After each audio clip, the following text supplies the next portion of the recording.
asalaamaaleykum Sénégal sénégalais yi nekk fii ci réew mi asalaamaaleykum sénégalais yi nekk it fële ca bitim réew di amaat mbégte jàkkaarloo ak yéen fas yéene waxtaan ci ay poñ di wax ne ñi ngi ñaanal ñëpp jàmm ci weeru gàmm gi ñu jógee ci màggal gi ñu jógee di ñaan Sénégal yàlla wàcc fi jàmm wàcc fi xéwal di wax di massaw képp koo xamante ne ni am nga ku wàññeeku di massaw ñi am jafe-jafe di aussi wax rek ne ñi ngi fëddali suñu kóllëre fépp fu Sénégalais nekk rek dem nañ fa wax la ne la ndokkale ci weer wi ñu nekk. bi loolu weesoo tey suñu waxtaan dañ koy tàmbalee ci poñ bi ñuy wooyee affaire Kilifeu ak Simon. affaire Kilifeu ak Simon balaa ma ci gën a xuus dama ci fàttali rek li gën a ndaw lu tuuti. bi ngeen xoolee bi vidéo bi njëkk génnee Kilifeu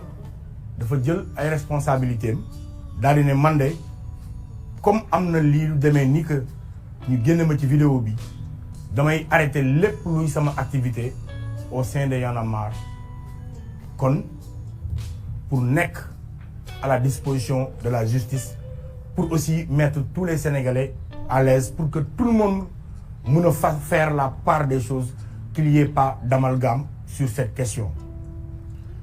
naka noonu muy dem di dem ba après Y'en a marre génnee moom it communiqué boo xam ne ñu ngi ko tëgg ci ñaari poñ. premier poñ bi ñu ngi ko tëgg ci rappeler ne képp koo xam ne sénégalais nga ñu tudd la wala ñu gis la wala ñu dégg ci lu mënti doon dañu yaakaar ne ñun Y'en a marre li nga war a def mooy nekk à la disposition de la justice pour justice mën cee def liggéeyam muy li war. ñu jël ci suñu position bu responsable bañ cee tëddee njaaxaanaay bañ cee tëddee tëddum parloo ne njaaxaanaay lañ ciy tëddee pour que na gaaw affaire bi dem justice ñu def ca la ca war. donc mu nekk une position boo xam ne dañuy donte gëm nañ ne ñun Sénégal bañ juddoo ba tey justice musu fi am musuñ ko fi yaakaar rawatina ci nguurub Macky Sall dafa gën a yées dafa gën a garaaw justice bi bu yaboo rek palais de justice yi ñu dem peinture leen ñoom ñëpp marron beige te xam ne nekkatul édifice national nekkatul bokkatul suñu ay institutions de la République léegi c'est une arme c'est je dirais même palais de justice yi léegi mooy le QG des marrons du feu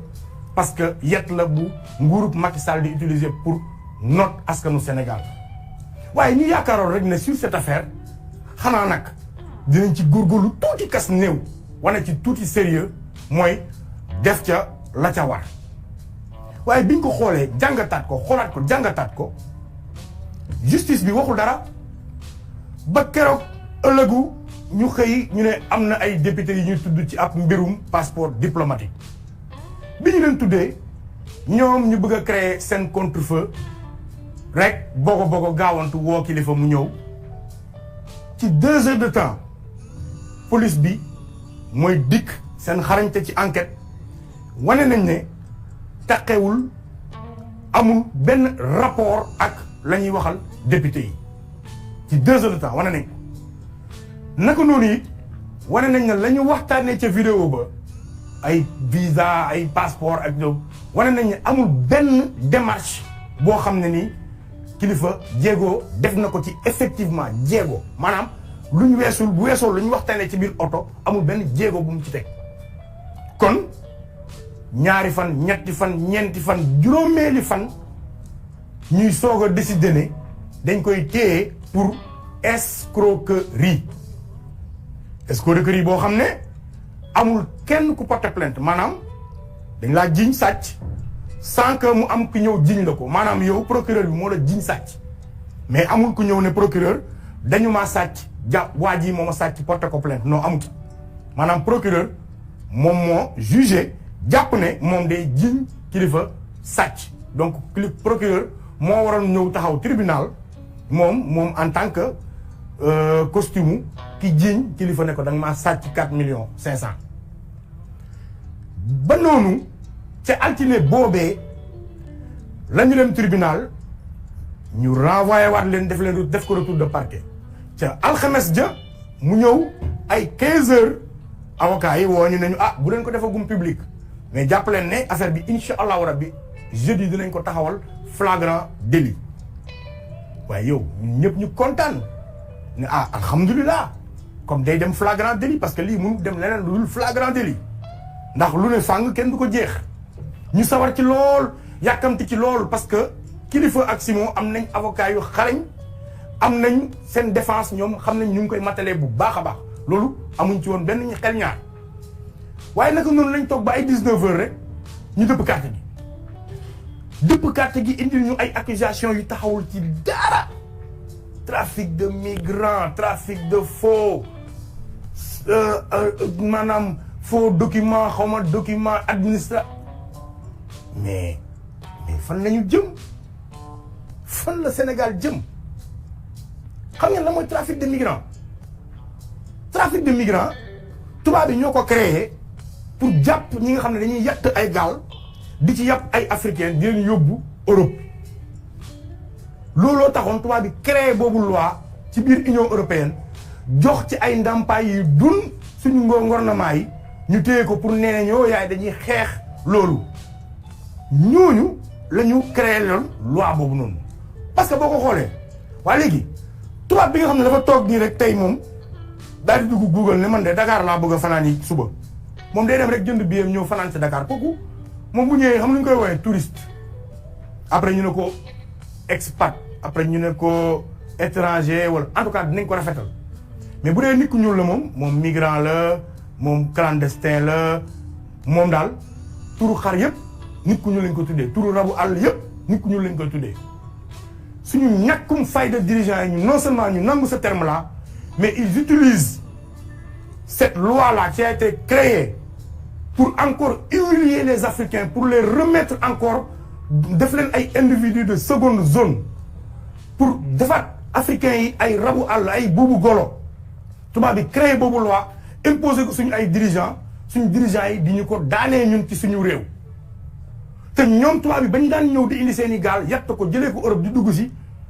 ñoom loolu légaloon na ñoom bu leen neexee bu ñu ñëw ñoom loolu légal na ñoom duñ abbu visa duñ ñaan visa duñ ut visa d'ailleurs sax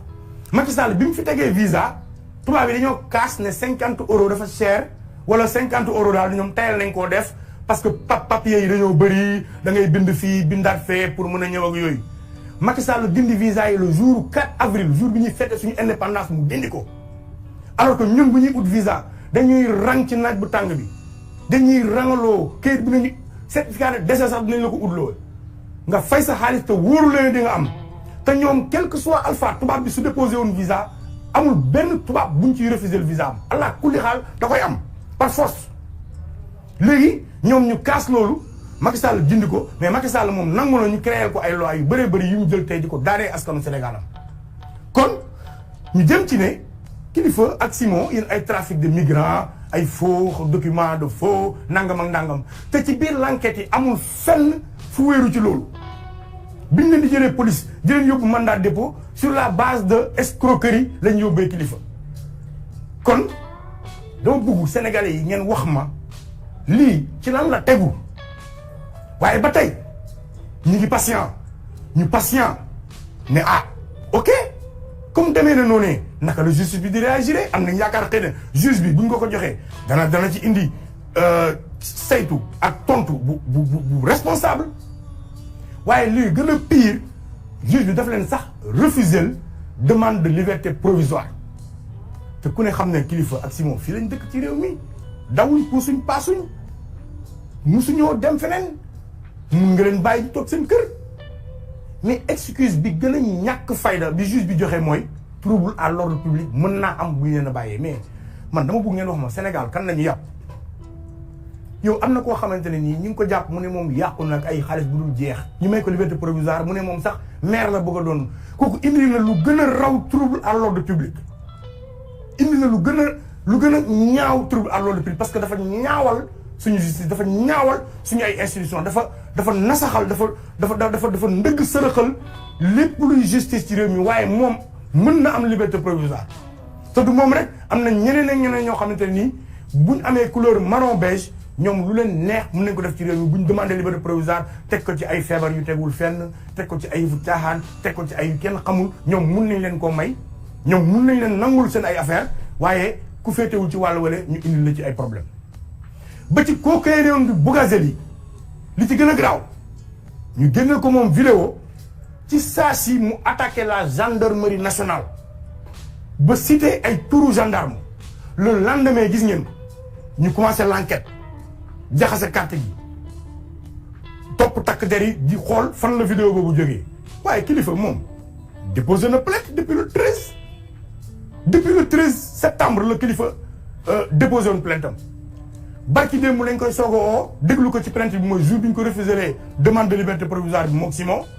ba tey amul benn suite kenn topp ci kenn